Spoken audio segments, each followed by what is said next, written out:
Namaste, my beautiful yogis and yoginis. Good day to you, and welcome once again to Yoga with Big. Today we're going to do something completely different to everything we've done before, and maybe this is the first time we have tried a headstand. I don't normally recommend to do a headstand if you're by yourself and you're not experienced, because you might hurt yourself. So I like supervision. But if you are a more advanced yogi, you've tried it before, you want a few tips, you want to warm up, because we're going to do a little bit of a warm up, then you might try, but be very mindful, right?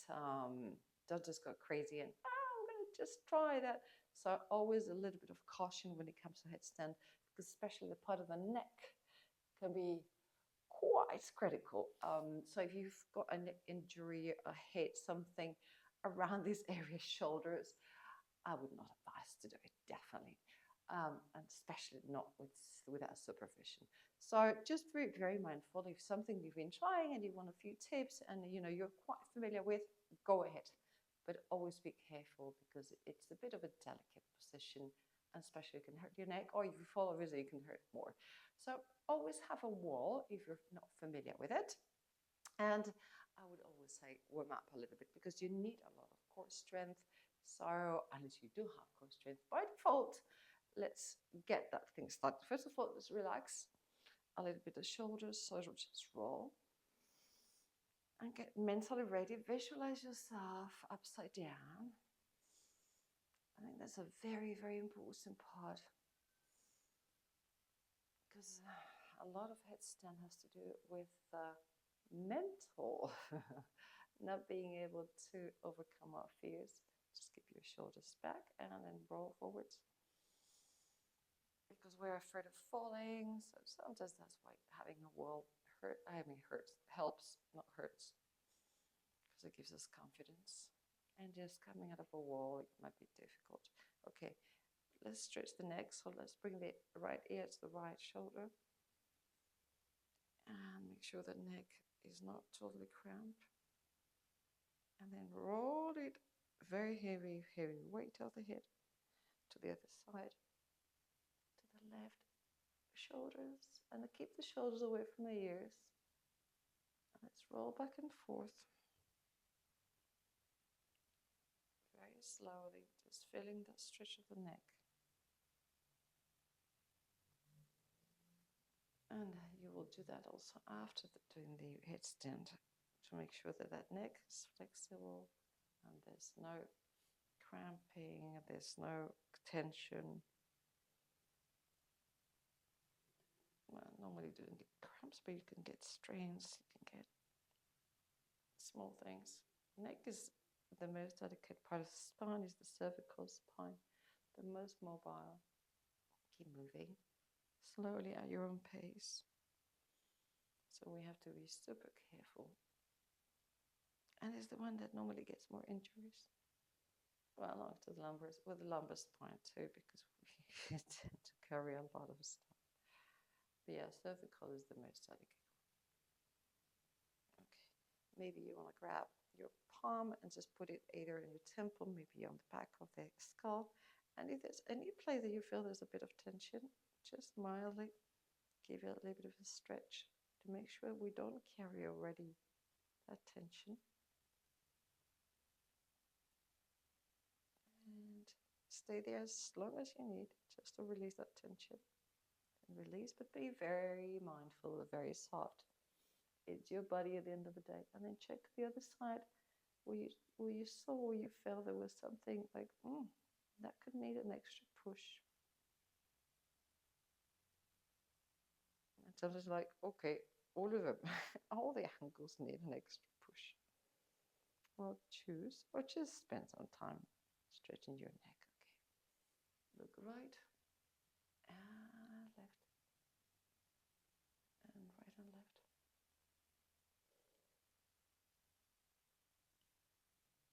Reaching as far as you can, just trying to just watch behind you, what's happening. You need to peep. Oh, please, I need to know what's going on here. Remember, shoulders really far away. Bring your hands up, interlace the fingers upside down. Stretch as much as you can. Oh, make yourself super long. Even longer. Inhale, maybe a little bit of an arch in the back, a little bit of back bend, just going backwards. And then from here, left hand to the right knee. Let's do a little bit of a twist to release the spine. Again, looking behind you with that beautiful neck that you just stretched. And then come back again, maybe interlace, stretch. And then right hand on the left knee and look behind you. Beautiful. Let's go to all fours. And a little bit of a spinal movement.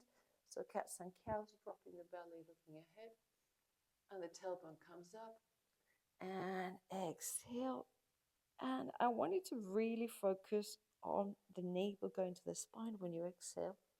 So I want you to really fire your core over a lot.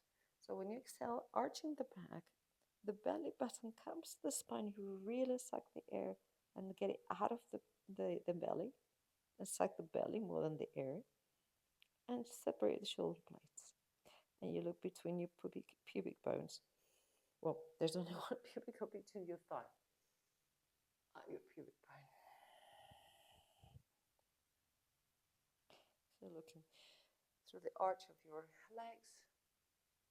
When you do the cat, dropping the neck, relaxing it. And just doing it at your own rhythm, so we tap also into the breath. Not too much of a rush. You can stay with the empty belly. Inhale. And then exhale. And maybe do a bit of natural movement, just organic, however it feels good. Making sure we feel all that spine moving in all directions. The shoulders also getting some natural movement. Change to the other side if you haven't yet. And beautiful. Let's go to child's pose, so toes together, knees on the floor, and the hips go to the heels, and stretch ahead of you. Hands reach as far as you can. Just you can walk your little fingers, or not so little fingers, towards the front of the mat. Your fingers are little compared to the rest of the body, so let's call them little. Even you might think, oh, they look sausage. And stretch that spine. Find some length from the tailbone to the last vertebra of the cervical spine. So imagine, visualize that spine super long. That spine we're going to put upside down, getting some good space. Also from here, we're going to go into the elbows. So we're going to grab interlace the hands, and we're going to go, yes, towards plank. And in plank, you can separate slightly the feet, lower the hips, so we're not putting the hips up down. And we're going to go back and forth like a seesaw. So passing the chin over the arms and the hands on your tip toes, going back and forth, and you probably already feel the core firing. And back and forth. 3 more. 3,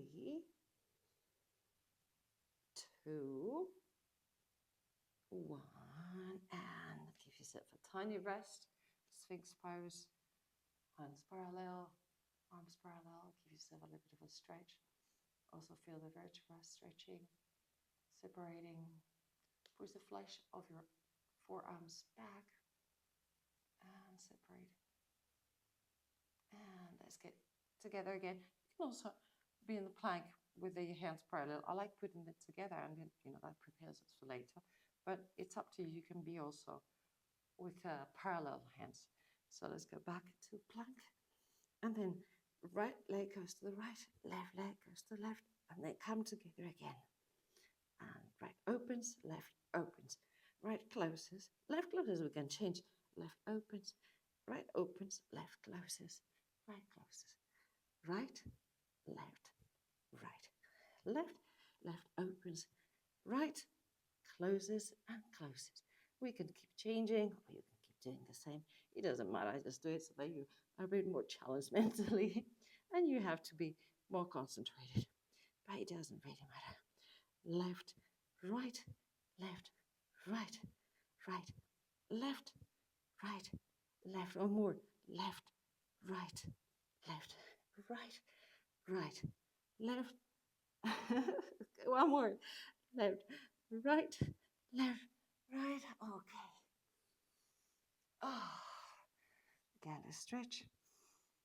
Oh, the core is feeling it. I hope you're feeling it too.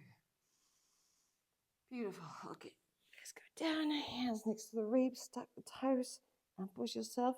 Maybe, you can use the knees, but try to lift the knees off the floor. Push yourself to plank chaturanga and go to downward dog. Ooh, and downward dog feels like a relaxing pose. Like, ooh, when was the time that downward dog was actually very tiring, and now it's like, oh, yes, a bit of a break.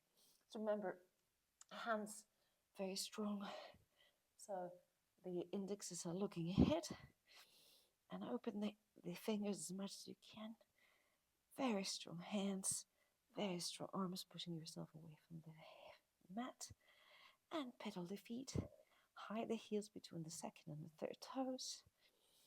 And the feet are separated more or less hip width distance. And then from here, we're going to do a few movements towards arch. Is not upward dog because we're not moving the feet. The feet are still tucked. So we're going to go forward and undulating. So we go, suddenly we are parallel, perpendicular with the arms. And then when we're here, we go down with the hips.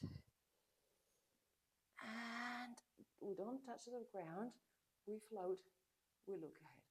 And then from here, we're going to exhale, like someone is pulling from our hips with a little thread. And then we go up, feel the core.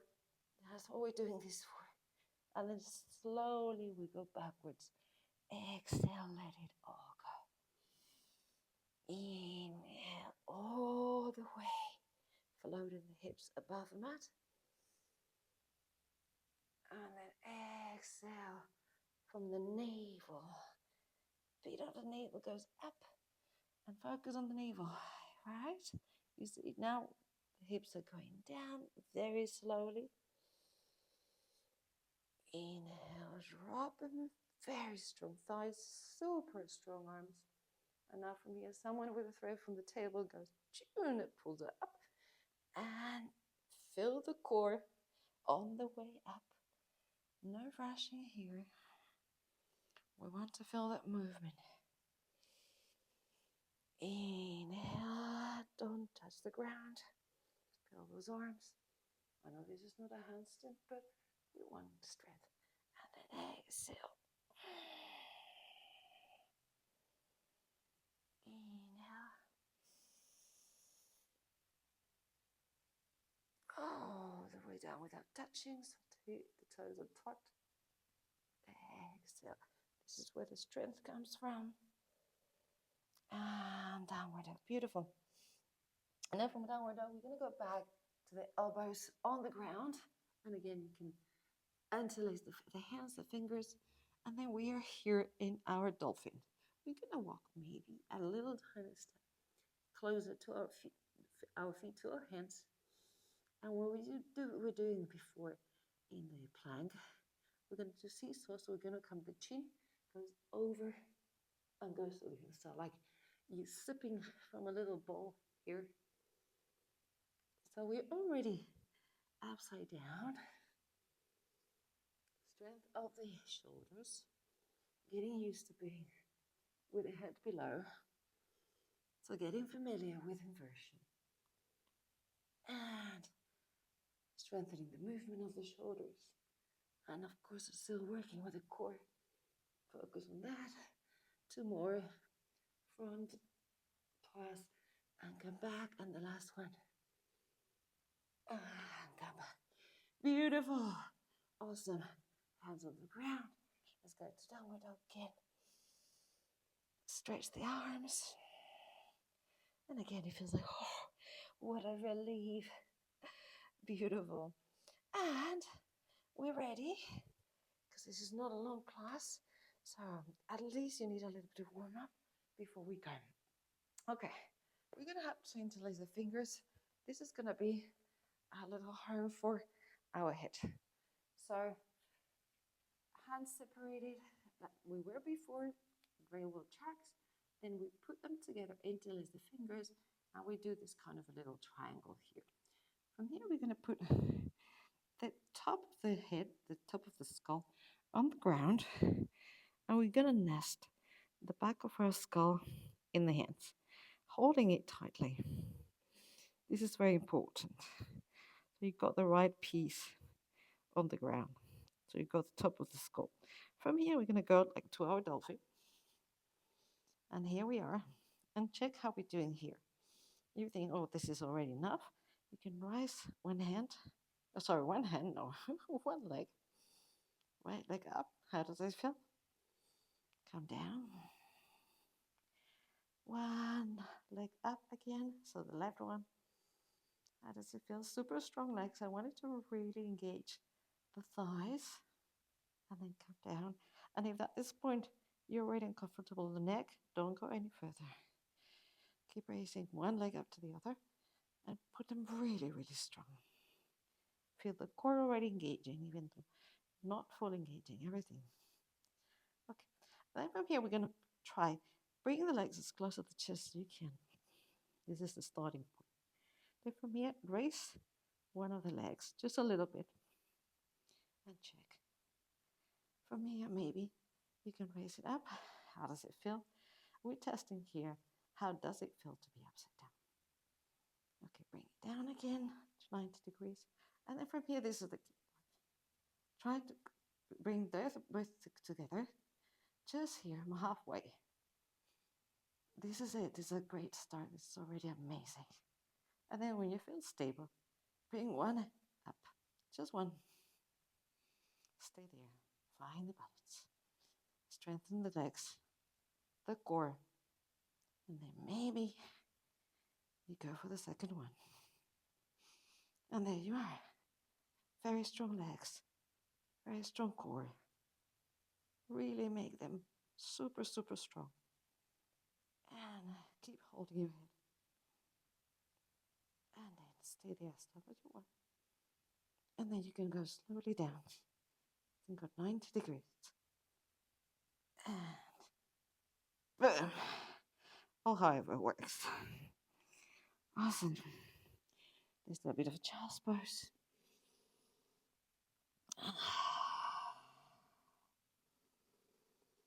Relax. Being upside down obviously is not natural, and there's so much involved in there. So as I said at the beginning, don't try this if you've never tried. I don't want you to get injured. Have somebody with you if you don't have a wall. If you have a wall, go against the wall. I didn't, because I've done many times my headstand. So I know that I won't fall, but it doesn't mean that I might fall. So, okay, come up. Let's sit down. And if you got high blood pressure, obviously, as I said, injuries in the neck and the shoulders, don't even think about trying. Or in the head, not a good idea. I'll list quite a few things that, if you're pregnant, period is not unsafe, but I don't recommend it either. I mean, there's a lot of, the medicine says that you can perfectly do inversions if you got your period. Ayurveda doesn't agree because of the energy going the other way around. It doesn't mean that it's going to hurt you. It just means that energetically it doesn't go very well. So entirely up to you. As I said, this is not for everyone. This is just something you want to try and you want to develop. That's great, but be always very mindful. Let's relax the the hill like we did at the beginning. So relax the shoulders. You can put the hands even under your butts if you like, just to make sure that we don't bring them up. And go to one side and the other.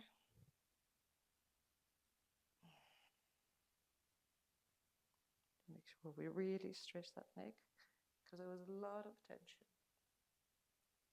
And again, you can spend time if you want doing this.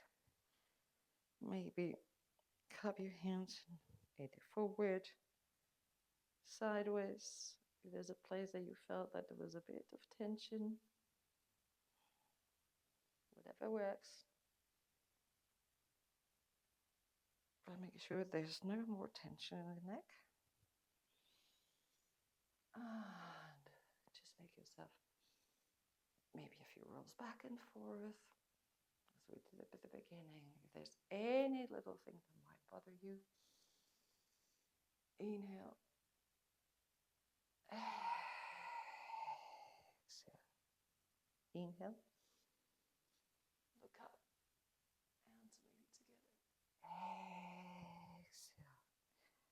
Get the fingers behind you. Open the chest. Inhale. Look up. And exhale. Fold. Bring the hands up as high as you can. Inhale. Open the chest. Keep your hands away from you. And exhale. Go down again. The last one. Inhale. Bring it up. Look up a little bit, not extremely. And exhale. Go down all the way. Hands really go far away. Like someone is really pushing with the hands towards the front. Inhale, release. Close your eyes. Hands in front of the chest. Look slightly downward and inward. Thanking yourself, being grateful for, gosh, even you can go upside down. Or maybe you just stumbled, maybe you didn't reach the vertical. It's all fine. Maybe you try tomorrow, later, in a couple of days, or next week, or never again, because you didn't enjoy that. Whatever it is, it's just do it for fun, not for ego, not for an Instagram photo. Because you're worth it. You're worth of, just trying and testing your body, but not hurting it, of course. So thank you, thank you, thank you. And thank you for being again with me tonight. Sometimes experimenting with things. Again, please be very mindful. I don't want you to get hurt. So that's the most important thing. Yoga is about trying yourself, about finding yourself, about testing yourself, about loving yourself, most of all. So that's the most important thing. And maybe save the video and just try it again in a few days whenever you feel ready, or share with that friend that always wanted to do a headstand. So whatever it is, see you very shortly. Thank you so much. Namaste.